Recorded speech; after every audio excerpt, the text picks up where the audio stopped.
नमस्कार दोस्तों, bank promotion exam guide में आपका स्वागत है। आज हम लिक्विडिटी रिस्क मैनेजमेंट के ऐसे सवाल करेंगे जो बैंक प्रमोशन एग्जाम में स्केल 3 से 4 और 4 से 5 के लिए सबसे ज्यादा पूछे जाते हैं। यह टॉपिक थोड़ा टेक्निकल है लेकिन बहुत ज्यादा स्कोरिंग भी है, इसलिए हर कॉन्सेप्ट को सरल भाषा में डिटेल के साथ समझाया जाएगा।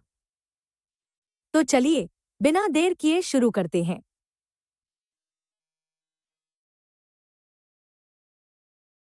बैंक की ट्रांसफर प्राइसिंग पॉलिसी डिसाइड करने के लिए कौन सी कमेटी जिम्मेदार है?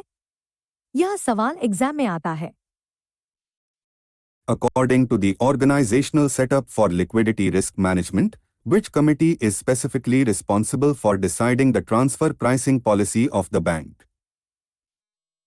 Option A. The Board of Directors. Option B. The Risk Management Committee, RMC. Option C. The Asset Liability Management Committee, ALCO. Option D. The Audit Committee.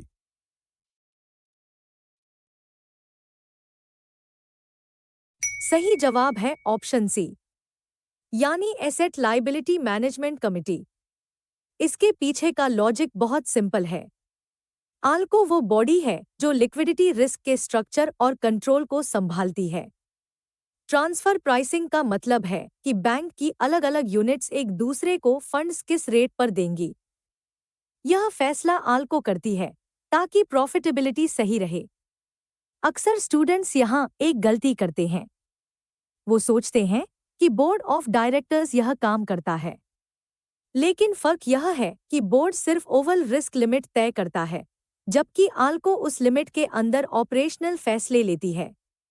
इसे एक उदाहरण से प्रूव करते हैं। मान लीजिए ट्रेजरी डिपार्टमेंट को रिटेल डिपार्टमेंट को फंड्स देने हैं। आल्को तय करेगी कि यह फंड्स किस रेट पर ट्रांसफर होंगे, जिससे बैंक का नेट इंटरेस्ट मार्जिन बना रहे और बैलेंस शीट मैनेज हो सके। तो दोस्तों, याद रखिए कि स्ट्रैटेजी बोर्ड बनाता है, लेकिन ऑपरेशनल प्राइसिंग आल्को तय करता है।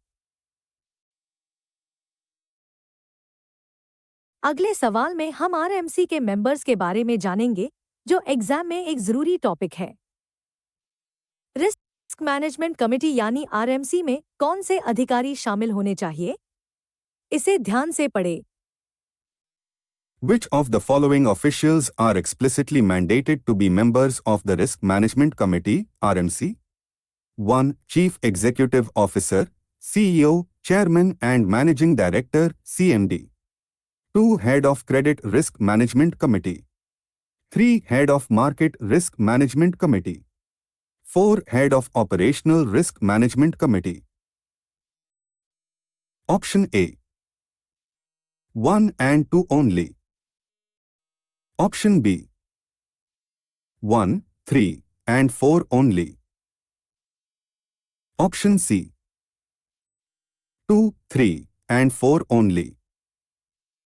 Option D.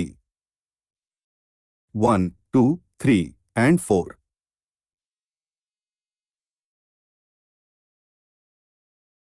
सही जवाब है ऑप्शन डी, यानी ये सभी शामिल होने चाहिए। इसका बेसिक फंडा क्लियर कर लीजिए। रिस्क मैनेजमेंट कमेटी बोर्ड को रिपोर्ट करती है और इसमें टॉप लेवल के लोग होने चाहिए। नियम के मुताबिक सीईओ या सीएमडी इसका हेड होता है। साथ ही क्रेडिट रिस्क, मार्केट रिस्क और ऑपरेशनल रिस्क कमेटी के हेड्स भी इसमें मेंबर होते हैं। अब सवाल है कि ऐसा क्यों? आइए देखते हैं। क्योंकि बैंक में रिस्क कहीं से भी आ सकता है, इसलिए हर डिपार्टमेंट के हेड का वहां होना जरूरी है ताकि कोई भी रिस्क छूटे नहीं। इसे एक उदाहरण से प्रूव करते हैं। मान लीजिए बैंक में क्रेडिट डिफॉल्ट बढ़ रहा है। अगर क्रेडिट रिस्क का हेड आरएमसी में नहीं होगा, तो आरएमसी को सही पिक्चर नहीं मिलेगी, वे सही एक्शन नहीं ले पाएंगे और बैंक का एनपीए बढ़ जाएगा। तो दोस्तों, याद रखिए कि आरएमसी में सीईओ के साथ तीनों रिस्क कमेटी के हेड्स का होना अनिवार्य है। अगला सवाल एसएलएस रिपोर्टिंग की टाइमिंग पर है, जहां लोग अक्सर गलती करते हैं। Domestic structural liquidity statement RBI को कब रिपोर्ट करना होता है? यह बहुत कंफ्यूजिंग है। What is the required frequency for preparing and reporting the Domestic Structural Liquidity Statement (SLS) to the Reserve Bank of India (RBI)? Option A. Prepared daily, reported weekly. Option B. Prepared daily, reported fortnightly. Option C. Prepared weekly, reported fortnightly. Option D. Prepared fortnightly, reported monthly.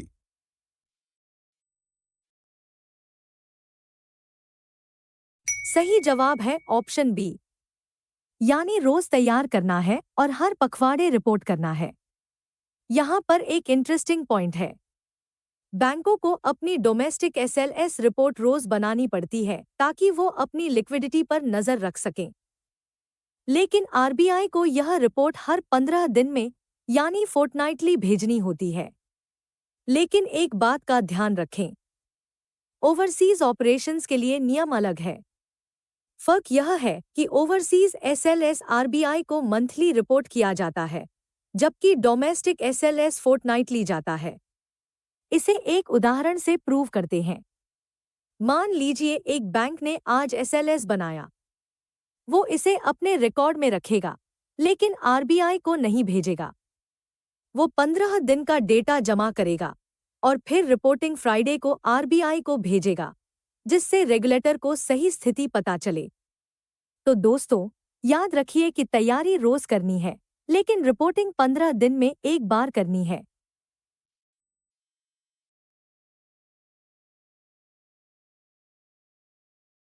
अगले सवाल में हम variance analysis की time limit देखेंगे, जो exam के लिए critical है।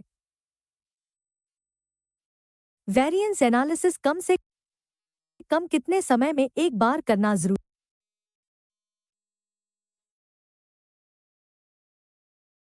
है? इसे गलत मत करना। To validate the assumptions used in the behavioral analysis of on-off-balance sheet items, a bank must undertake variance analysis at least once in.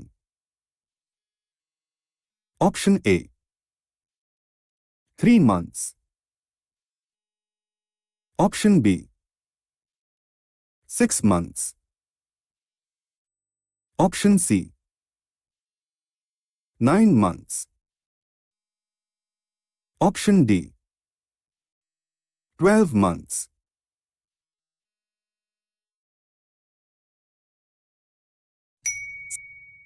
सही जवाब है ऑप्शन बी, यानी हर 6 महीने में। असल में कहानी यह है कि बैंक कई चीजें अंदाजे पर तय करता है, जैसे कि लोग कब पैसा निकालेंगे या कब एफडी तोड़ेंगे। इसे बिहेवियरल एनालिसिस कहते हैं। लेकिन ये अंदाजे सही हैं या नहीं, यह चेक करना जरूरी है। आरबीआई कहता है कि हर 6 महीने में एक बार वेरिएंस एनालिसिस करो। अब यहाँ एक छोटा सा ट्विस्ट है।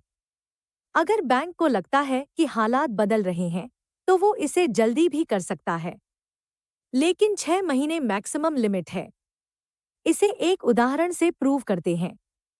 मान लीजिए बैंक ने सोचा था कि 10% लोग एफडी तोड़ेंगे, लेकिन 6 महीने बाद पता चला कि 20% ने तोड़ी है।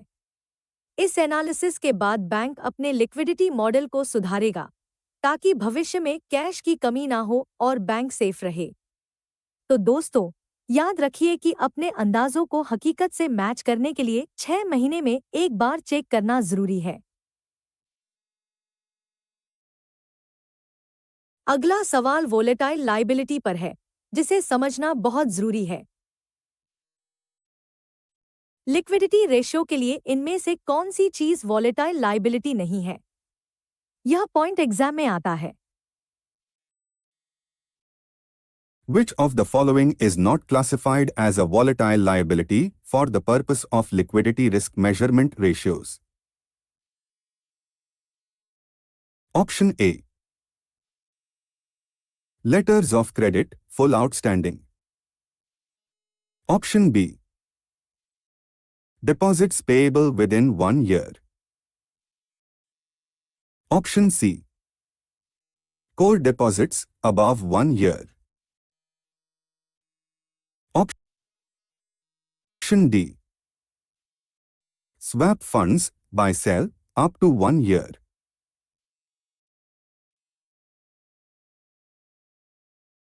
सही जवाब है ऑप्शन सी, यानी 1 साल से ऊपर के कोर डिपॉजिट्स। रट्टा मत मारिए, लॉजिक को समझिए। वोलेटाइल लाइबिलिटी वो पैसा है जो कभी भी बैंक से बाहर जा सकता है, जैसे कि 1 साल से कम की एफडी या कॉल मनी। लेकिन जो पैसा बैंक के पास लंबे समय के लिए जमा है, उसे कोर डिपॉजिट कहते हैं। यह वोलेटाइल नहीं होता। लेकिन याद रखिए, यह डिमांड डिपॉजिट जैसा नहीं है। फर्क यह है कि डिमांड डिपॉजिट कभी भी निकल सकता है, लेकिन कोर डिपॉजिट बैंक का बेस होता है जो स्टेबल रहता है। इसे एक उदाहरण से प्रूव करते हैं। मान लीजिए एक ग्राहक ने 5 साल के लिए 10 लाख की एफडी कराई। यह पैसा बैंक के पास 5 साल तक रहेगा। बैंक इस पैसे को बेफिक्र होकर होम लोन में दे सकता है, क्योंकि उसे पता है कि यह पैसा अचानक वापस नहीं मांगा जाएगा, जिससे बैंक की लिक्विडिटी बनी रहेगी। तो दोस्तों, याद रखिए कि जो पैसा 1 साल से ज्यादा के लिए जमा है, वो बैंक के लिए सबसे सेफ और स्टेबल फंड होता है। चलिए अब क्वेश्चन 1 से 5 तक का छोटा रिवीजन करते हैं। बैंक की ट्रांसफर प्राइसिंग पॉलिसी आल को डिसाइड करती है, बोर्ड नहीं। आरएमसी में सीईओ के साथ तीनों रिस्क हेड्स का होना जरूरी है। डोमेस्टिक एसएलएस रोज बनता है, लेकिन आरबीआई को 15 दिन में जाता है। बिहेवियरल असम्पशंस का वेरिएंस एनालिसिस हर 6 महीने में करना होता है। 1 साल से ऊपर के कोर डिपॉजिट्स को वोलेटाइल लाइबिलिटी नहीं माना जाता। अगले सवाल में हम टेम्पररी एसेट्स की डेफिनेशन देखेंगे, जो रेशियो एनालिसिस के लिए बहुत जरूरी है।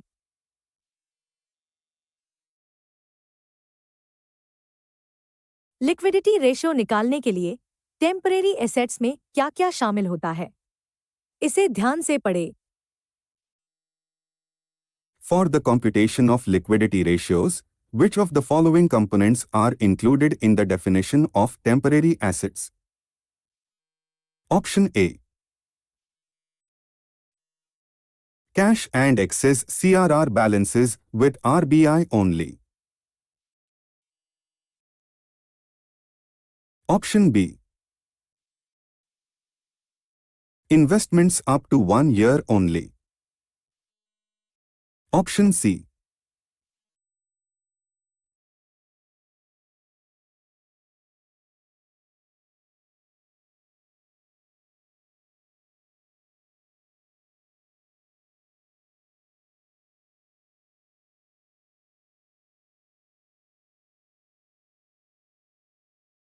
Cash, excess CRR, balances with banks, bills purchased discounted up to 1 year, investments up to 1 year, and swap funds, sell by, up to 1 year.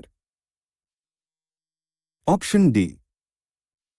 Total assets excluding leasing and intangible assets.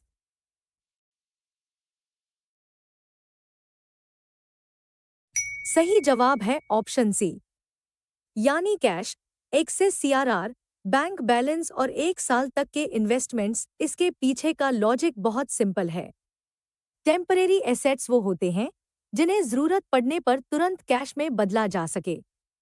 इसलिए इसमें सिर्फ cash ही नहीं, बल्कि वो सारे short term instruments आते हैं जो 1 साल के अंदर मैच्योर हो रहे हैं। लेकिन याद रखिए, यह अर्निंग एसेट्स जैसा नहीं है।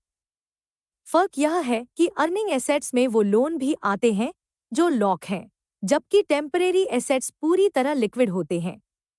इसे एक उदाहरण से प्रूव करते हैं। मान लीजिए बैंक के पास ट्रेजरी बिल्स हैं जो 6 महीने में मैच्योर होंगे। अगर आज बैंक को पैसों की जरूरत है तो वो इन्हें बाजार में बेचकर तुरंत कैश ला सकता है। जब यह कैश आता है तो बैंक की लिक्विडिटी रेशो तुरंत सुधर जाती है और बैंक सेफ हो जाता है। तो दोस्तों, याद रखिए कि जो भी एसेट 1 साल के अंदर कैश बन सके वो टेम्परेरी एसेट का हिस्सा है। अगला सवाल कोर डिपॉजिट रेशो पर है, जो बैंक की स्टेबिलिटी बताता है। अगर core deposit to total assets ratio high है तो इसका क्या मतलब है? यह सवाल लॉजिकल है। A high core deposits to total assets ratio signifies which of the following regarding a bank's liquidity position? Option A. The bank is relying heavily on volatile money market funds. Option B.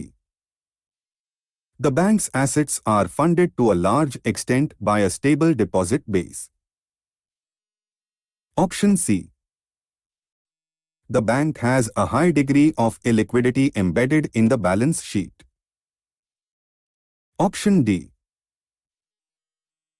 The bank has excessive liquid investments relative to volatile liabilities.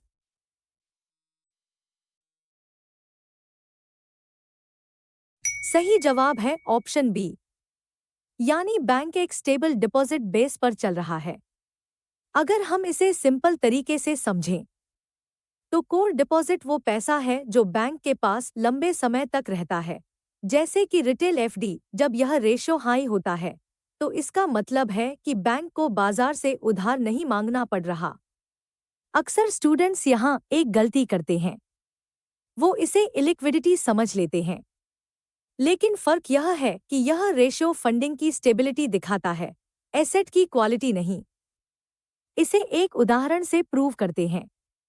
मान लीजिए एक bank का 80% पैसा छोटे ग्राहकों की FD से आया है। अब अगर शेयर बाजार गिर भी जाए तो यह छोटे ग्राहक पैसा नहीं निकालेंगे। इसका मतलब है कि बैंक के पास लोन देने के लिए पक्का पैसा है, जिससे बैंक किसी भी क्राइसिस में आसानी से सरवाइव कर जाएगा। तो दोस्तों, याद रखिए कि हाई कोर डिपॉजिट रेशो का मतलब है बैंक की नींव बहुत मजबूत है। अगले सवाल में हम मिसमैच लिमिट्स के नंबर्स देखेंगे, जो एग्जाम में अक्सर पूछे जाते हैं।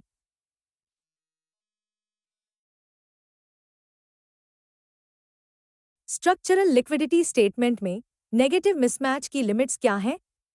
ये नंबर्स याद कर लीजिए। Regarding the prudential limits for structural liquidity statement, SLS, mismatches, which of the following correctly pairs the time bucket with its maximum allowable cumulative negative mismatch? 1. Next day, 5% 2. 2 to 7 days, 10% 3. 8 to 14 days, 15% 4. 15 to 30 days, 20%. Option A. 1 and 2 only. Option B. 1, 2, and 3 only. Option C. 2, 3, and 4 only. Option D. 1, 2, 3, and 4.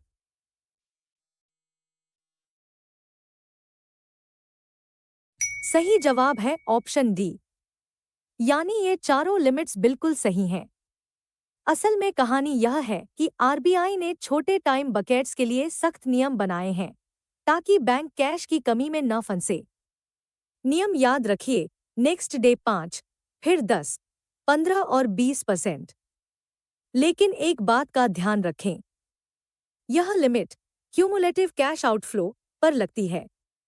फर्क यह है कि यह total assets का percentage नहीं है, बल्कि उस बकेट में जाने वाले पैसे का परसेंटेज है।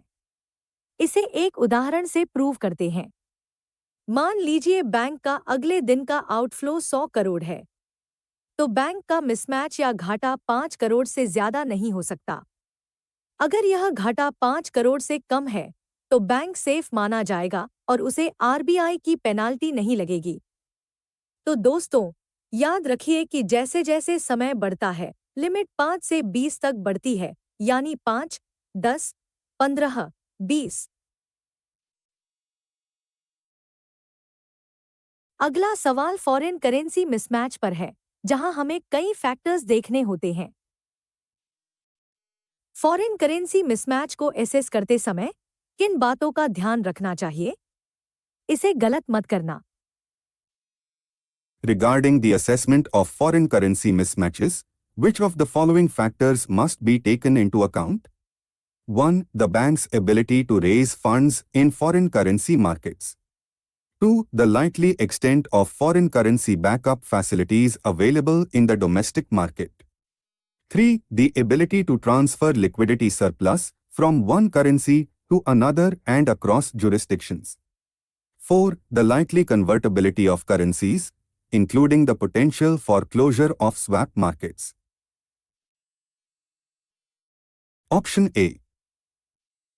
1 and 3 only. Option B. 2 and 4 only. Option C. 1, 3 and 4 only. Option D. 1, 2, 3 and 4.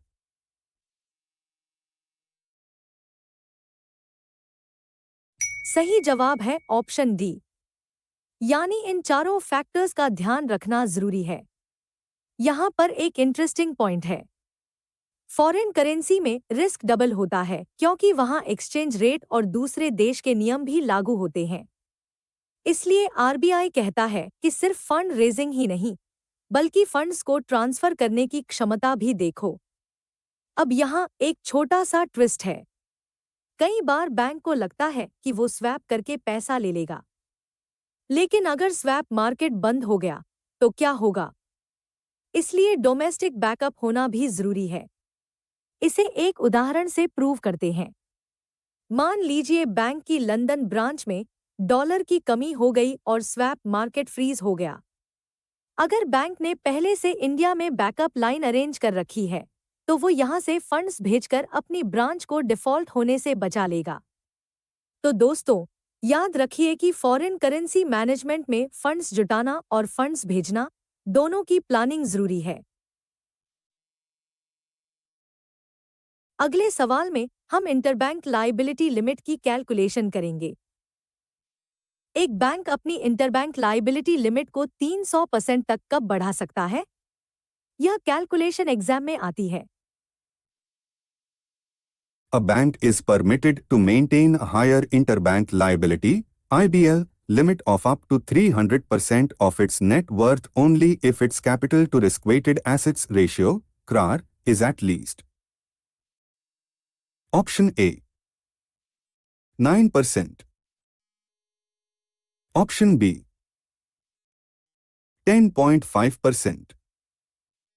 Option C. 11.25%. Option D. 12%.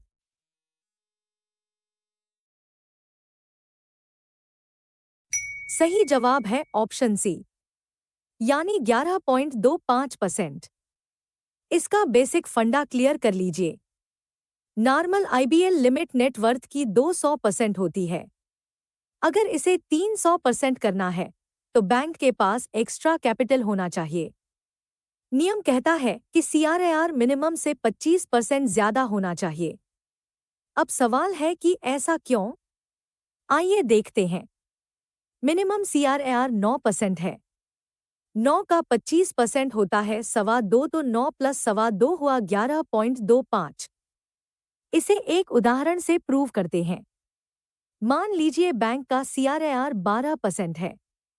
चूंकि यह 11.25 से ज्यादा है, तो आरबीआई इस बैंक को ज्यादा रिस्क लेने की और ज्यादा उधार लेने की छूट देगा, जिससे बैंक अपना बिजनेस तेजी से बढ़ा सके। तो दोस्तों, याद रखिए कि 9% का 25% जोड़कर ही यह लिमिट निकलती है।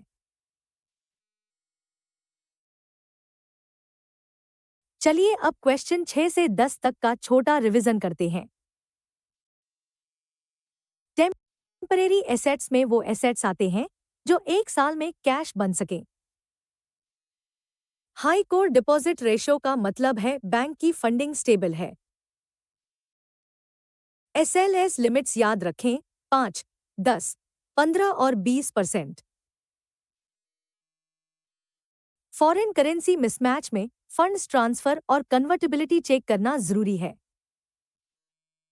आईबीएल लिमिट 300% तब होगी जब सीआरआर 11.25 हो।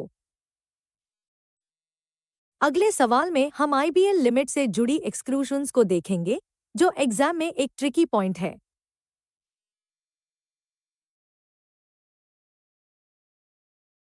इंटरबैंक लायबिलिटी लिमिट की कैलकुलेशन में किसे शामिल नहीं किया जाता? यह लिस्ट याद कर लीजिए। Which of the following liabilities are excluded from the calculation of the prescribed interbank liability (IBL) limit? Option A. Fund-based IBL within India. Option B. Interbank liabilities in foreign currency to a bank operating within India. Option C. Call money borrowings. Option D. Collateralized borrowings under triparty repo (TREPS).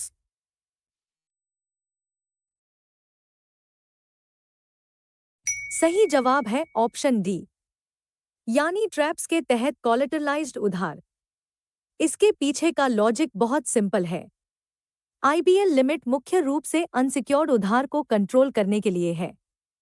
Traps यानी ट्राइपार्टी repo में bank सरकारी bond गिरवी रखकर उधार लेता है, इसलिए यह सिक्योर्ड है और रिस्क फ्री माना जाता है। लेकिन एक बात का ध्यान रखें, कॉल मनी बोरोइंग को लिमिट में गिना जाता है। फर्क यह है कि कॉल मनी बिना किसी गिरवी के मिलता है, इसलिए वो रिस्की है, जबकि ट्रैप्स पूरी तरह सिक्योर्ड है। इसे एक उदाहरण से प्रूव करते हैं।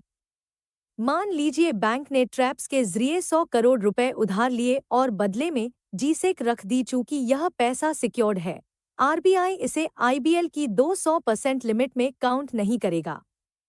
तो दोस्तों, याद रखिए कि जो उधार सिक्योर्ड है और ट्रैप्स के जरिए है, वो इस लिमिट से बाहर है। अगला सवाल एसपीवी के लिक्विडिटी सपोर्ट पर है, जो थोड़ा ट्रिकी है। एसपीवी की लिक्विडिटी प्लानिंग करते समय बैंक को क्या ध्यान रखना चाहिए? इसे गलत मत करना।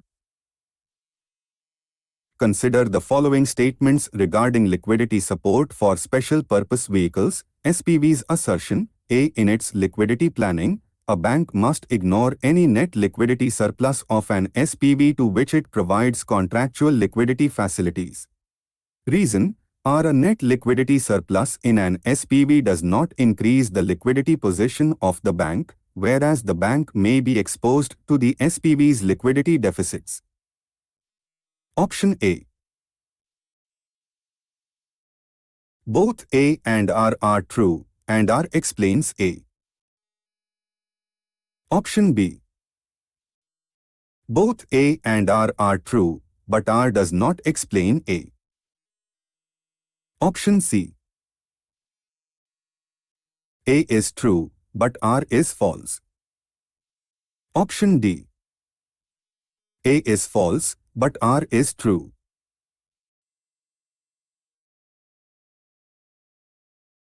सही जवाब है ऑप्शन ए, यानी दोनों बातें सही हैं और आर सही वजह है। असल में कहानी यह है कि एसपीवी एक अलग लीगल एंटिटी होती है। अगर एसपीवी के पास सरप्लस पैसा है, तो बैंक उस पैसे को अपना नहीं मान सकता क्योंकि वो रिंग फेंस होता है। लेकिन अगर एसपीवी को घाटा हुआ, तो बैंक को कॉन्ट्रैक्ट के मुताबिक मदद करनी पड़ती है। अक्सर स्टूडेंट्स यहाँ एक गलती करते हैं, वो इसे टू वे फ्लो समझ लेते हैं। लेकिन फर्क यह है कि रिस्क बैंक के पास आता है, लेकिन फायदा बैंक को नहीं मिलता। इसे एक उदाहरण से प्रूव करते हैं। मान लीजिए एसपीवी के पास 50 करोड़ एक्स्ट्रा पड़े हैं। बैंक अपनी लिक्विडिटी में इसे नहीं जोड़ सकता। लेकिन अगर एसपीवी को पैसों की कमी हुई, तो बैंक को अपनी जेब से पैसा देना पड़ेगा, जिससे बैंक की लिक्विडिटी कम हो जाएगी।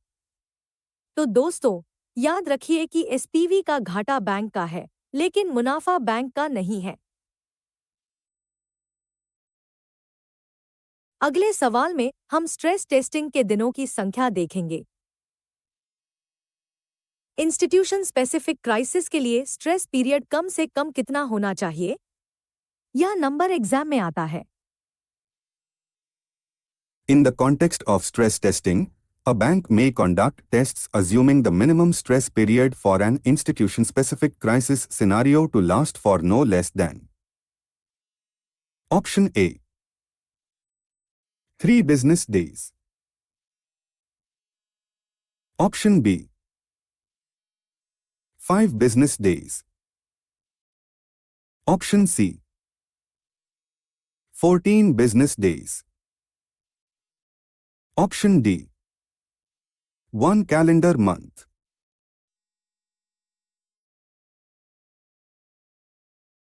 सही जवाब है ऑप्शन बी, यानी 5 बिजनेस डेज। इसका बेसिक फंडा क्लियर कर लीजिए। जब क्राइसिस सिर्फ एक बैंक पर होता है, जैसे कोई स्कैंडल या अफवाह, तो असर बहुत तेज होता है। इसलिए आरबीआई ने इसके लिए कम से कम 5 दिन का पीरियड तय किया है।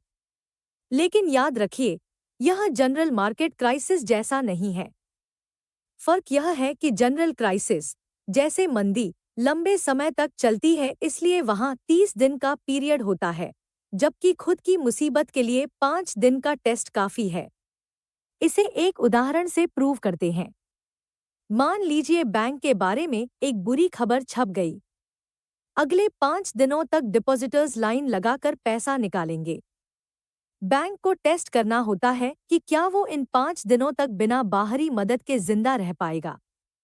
तो दोस्तों, याद रखिए कि अपनी मुसीबत के लिए 5 दिन और बाजार की मुसीबत के लिए 30 दिन का नियम है।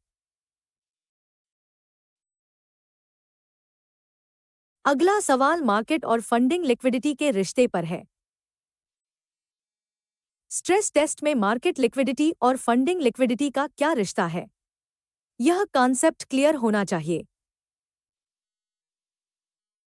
Which of the following statements regarding the interaction between market liquidity and funding liquidity in stress tests is true? Option A. Market liquidity has no impact on funding liquidity.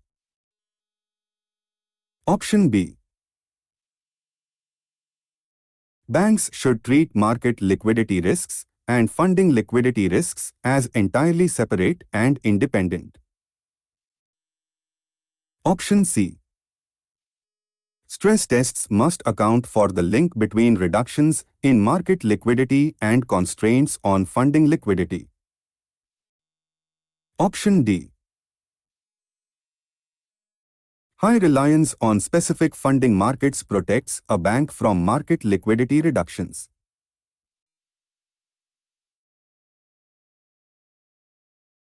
सही जवाब है ऑप्शन सी, यानी stress test में इन दोनों के link को मानना जरूरी है।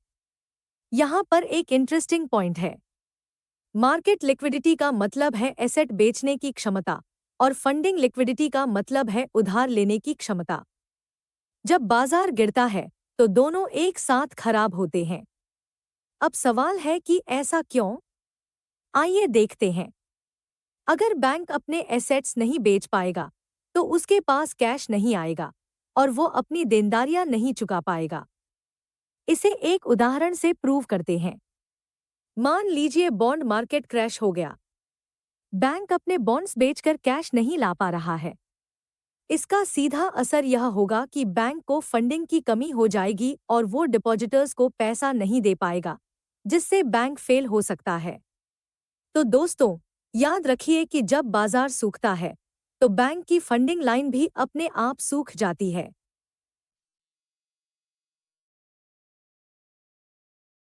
अगला सवाल सर्वाइवल होराइजन पर है, जो रिस्क टॉलरेंस नापने का तरीका है। लिक्विडिटी रिस्क टॉलरेंस को किस मेट्रिक के जरिए एक्सप्रेस किया जाता है? यह टर्म याद रखें। Liquidity risk tolerance is often expressed in terms of which metric under severe but plausible stress scenarios. Option A. Maximum net interest margin, NIM. Option B. Minimum survival horizons. Option C. Maximum interbank liability, IBL. Option D. Minimum credit deposit ratio.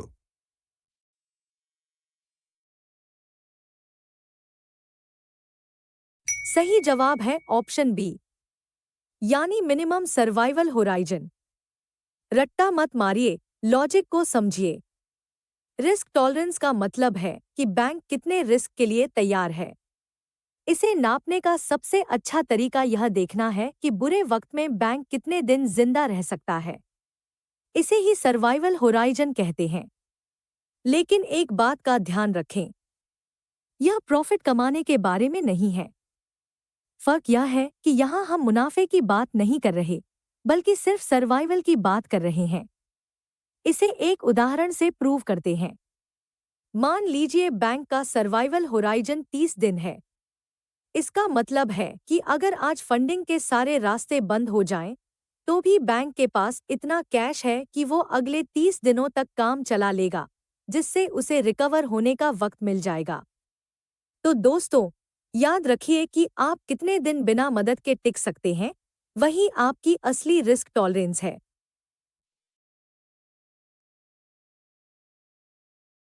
चलिए अब question 11 से 15 तक का छोटा revision करते हैं।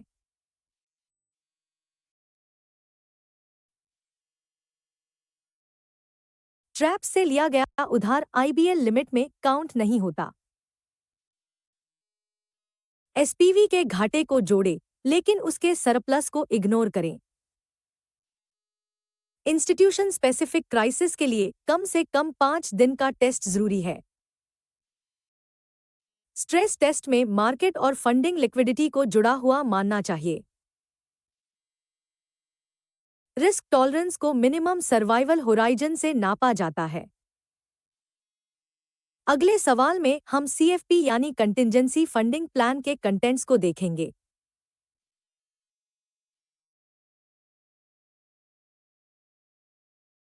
Contingency funding plan यानी CFP में इनमें से क्या शामिल होना जरूरी है? यह सवाल बहुत प्रैक्टिकल है। A contingency funding plan, CFP, must explicitly contain which of the following elements? 1. Details of available contingency funding sources. 2. Estimated amounts that can be drawn from contingency sources. 3. Lead time needed to tap additional funds. 4. Escalation procedures detailing when and how actions shall be activated. Option A. 1 and 2 only. Option B. 1, 3, and 4 only. Option C. 2, 3, and 4 only. Option D. 1, 2, 3, and 4.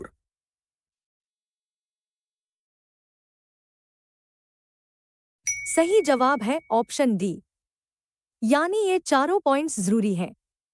इसके पीछे का logic बहुत simple है। CFP एक emergency plan है।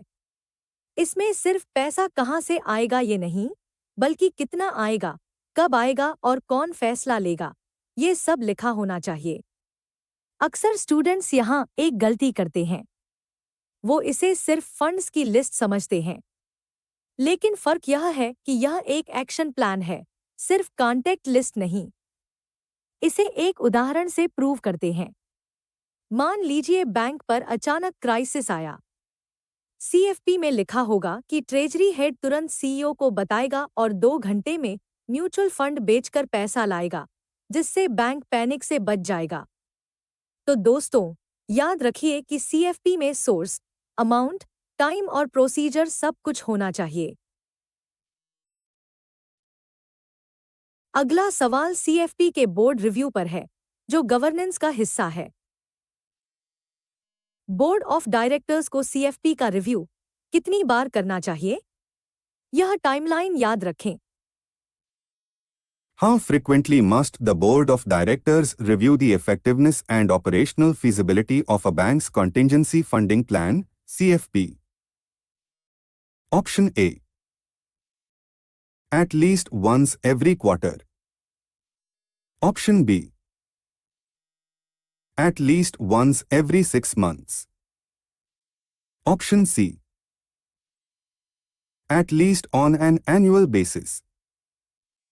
Option D. Only when a crisis occurs.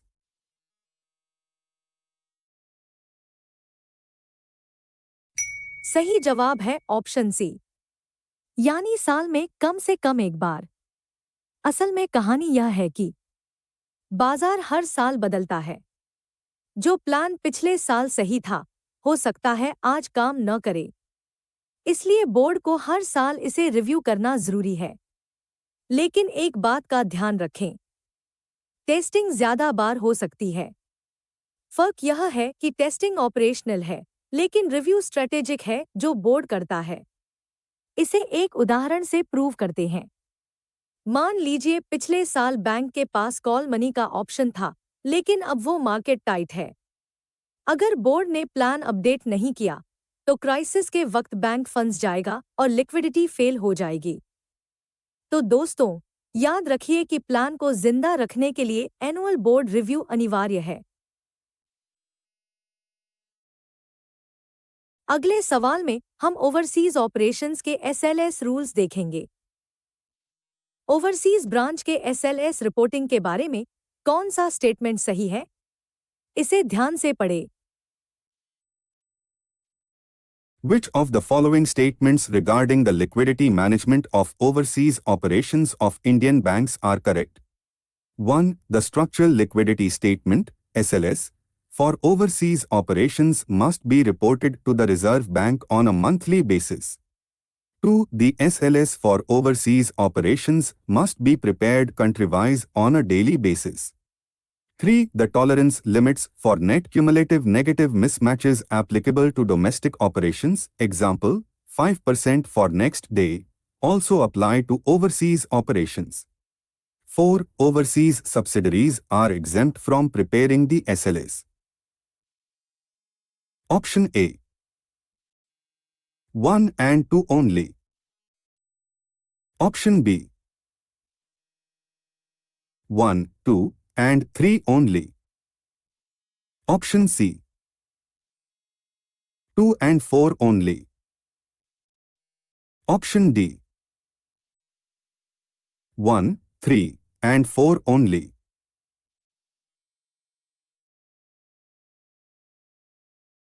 सही जवाब है ऑप्शन बी, यानी पहला, दूसरा और तीसरा स्टेटमेंट सही है।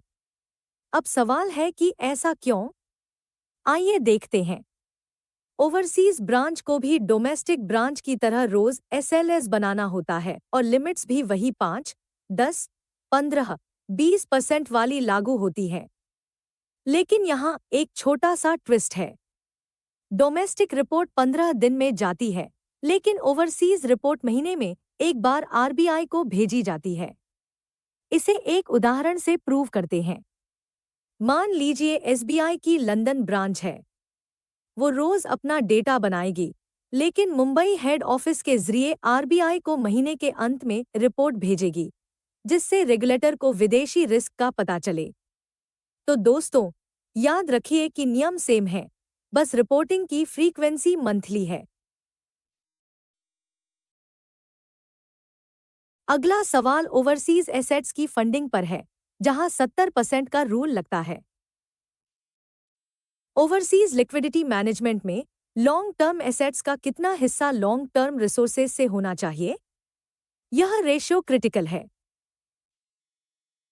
according to the broad norms for overseas liquidity management, a bank's long-term resources should not fall below of its long-term assets. Option A 60%. Option B 70%. Option C 75%. Option D 80%.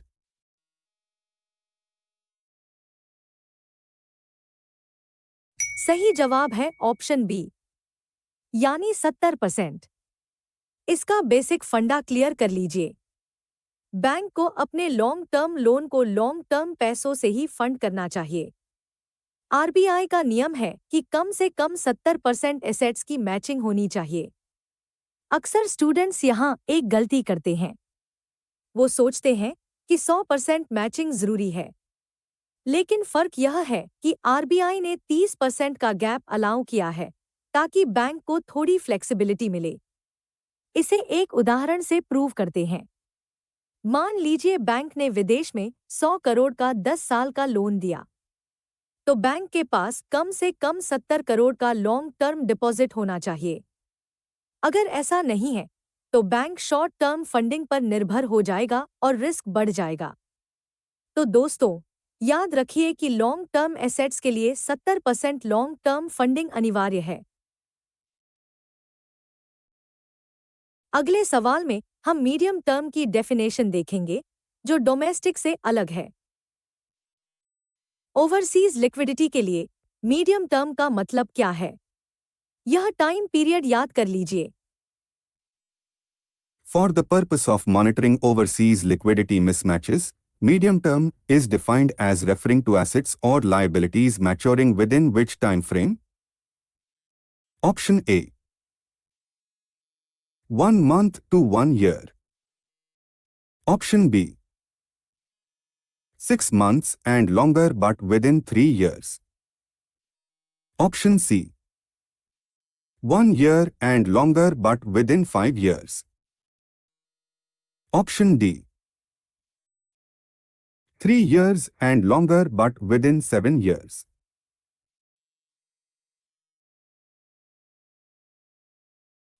सही जवाब है ऑप्शन बी, यानी 6 महीने से 3 साल तक।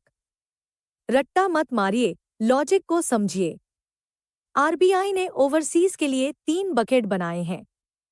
6 महीने तक शॉर्ट टर्म, 3 साल से ऊपर लॉन्ग टर्म, तो बीच का जो समय है, यानी 6 महीने से 3 साल, वो मीडियम टर्म है।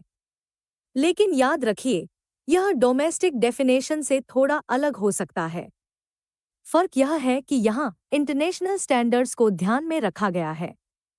इसे एक उदाहरण से प्रूव करते हैं। मान लीजिए बैंक ने 2 साल का फॉरेन बॉन्ड खरीदा।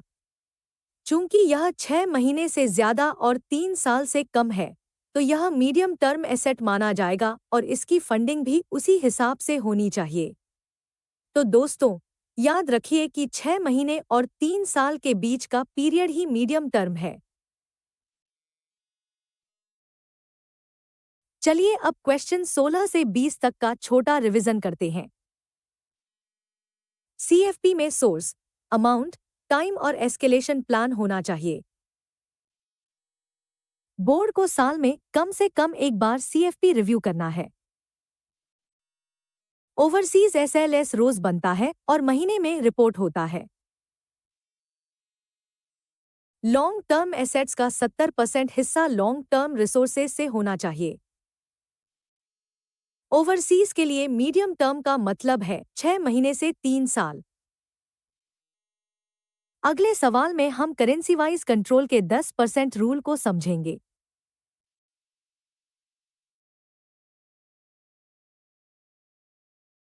करेंसी वाइज कंट्रोल तब जरूरी होता है जब वो करेंसी बैलेंस शीट का कितना हिस्सा हो।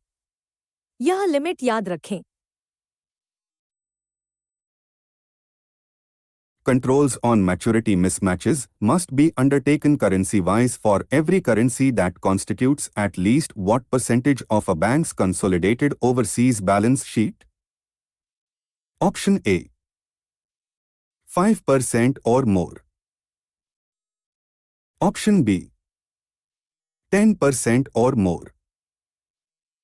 Option C, 15% or more. Option D, 20% or more.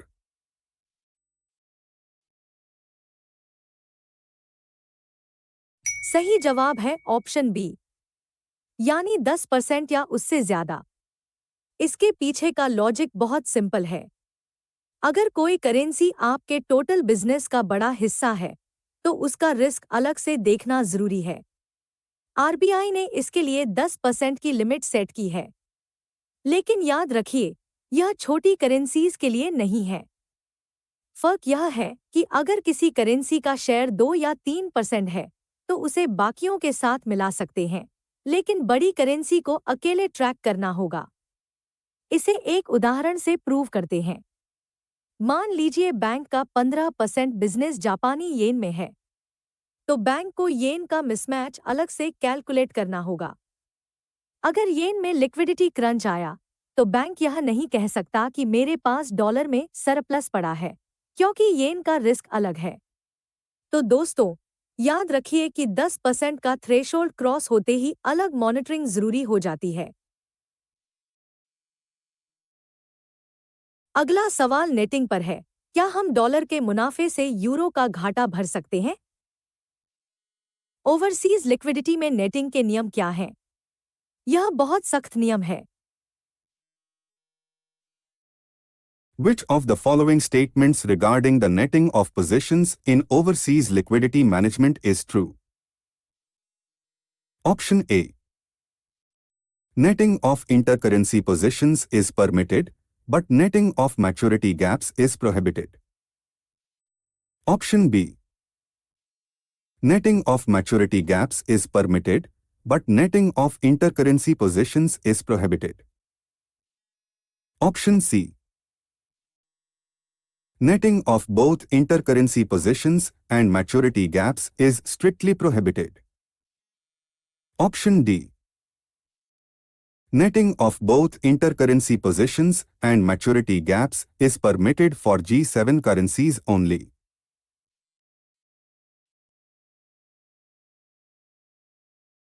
सही जवाब है ऑप्शन सी, यानी नेटिंग पूरी तरह मना है।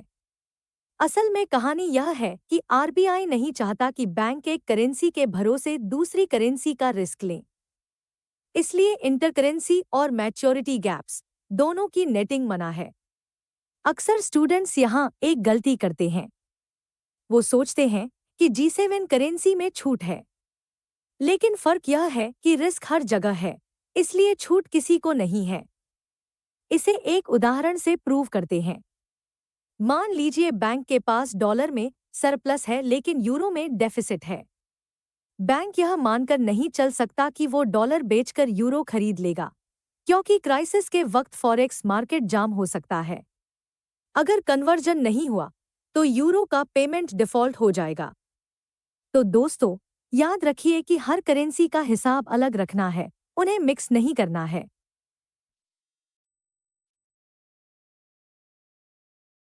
अगला सवाल ब्रांच और सब्सिडियरी के बीच के अंतर पर है।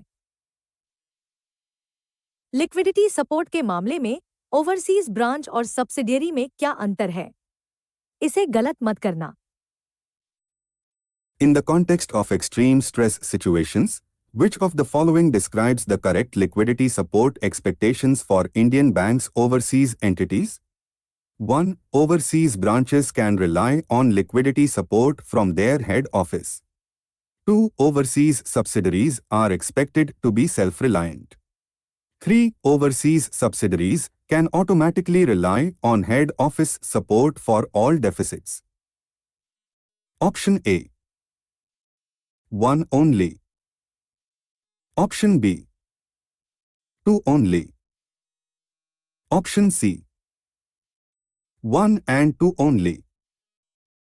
Option D, 1 and 3 only.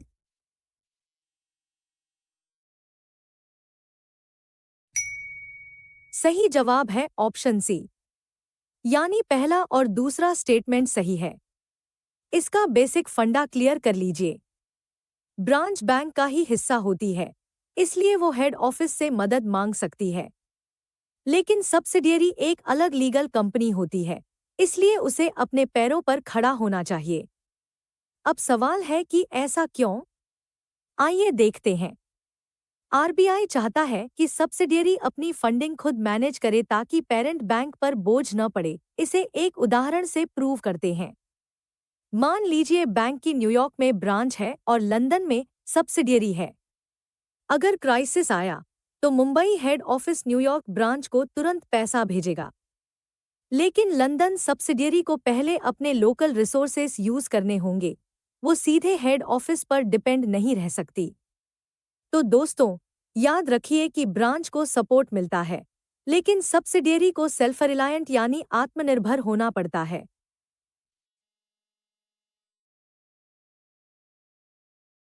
आखिरी सवाल भारत में काम कर रहे विदेशी बैंकों के बारे में है।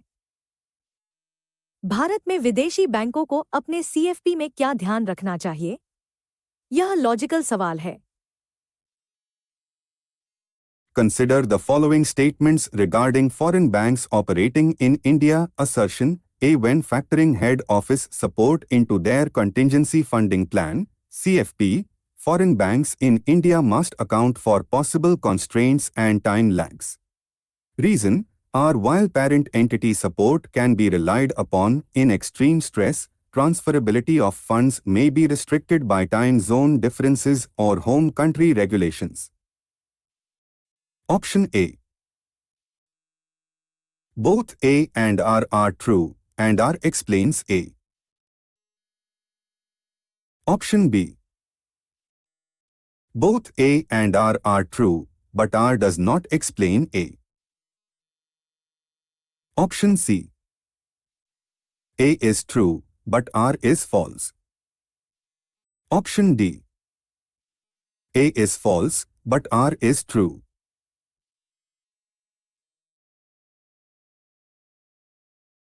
सही जवाब है ऑप्शन ए, यानी दोनों सही हैं और आर सही वजह है। यहाँ पर एक इंटरेस्टिंग पॉइंट है। विदेशी बैंक सोचते हैं कि उनका ग्लोबल हेड ऑफिस उन्हें बचा लेगा, लेकिन आरबीआई कहता है कि मदद आने में वक्त लग सकता है। टाइम जोन और दूसरे देश के कानून रुकावट बन सकते हैं। लेकिन एक बात का ध्यान रखें, यह मना नहीं है, बस सावधानी जरूरी है। फर्क यह है कि लोकल फंडिंग तुरंत मिलती है, लेकिन क्रॉस बॉर्डर फंडिंग में देरी हो सकती है। इसे एक उदाहरण से प्रूव करते हैं। मान लीजिए सिटी बैंक इंडिया को पैसों की जरूरत है और न्यूयॉर्क में रात है, या फिर अमेरिका ने फंड ट्रांसफर पर कोई रोक लगा दी है। ऐसे में मदद मिलने में 24 घंटे लग सकते हैं। तब तक बैंक को सर्वाइवल के लिए लोकल प्लान चाहिए। तो दोस्तों, याद रखिए कि ग्लोबल सपोर्ट अच्छा है, लेकिन उसमें होने वाली देरी को प्लान में शामिल करना जरूरी है। तो दोस्तों, यह था हमारा लिक्विडिटी रिस्क मैनेजमेंट का कंप्लीट सेशन।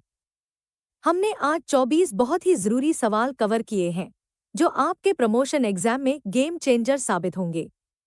इन कॉन्सेप्ट्स को एक बार फिर से रिवाइज करें और खास तौर पर लिमिट्स और रेशियो याद कर लें। अगर आपको यह सेशन अच्छा लगा तो लाइक करें और अपने दोस्तों के साथ शेयर करें।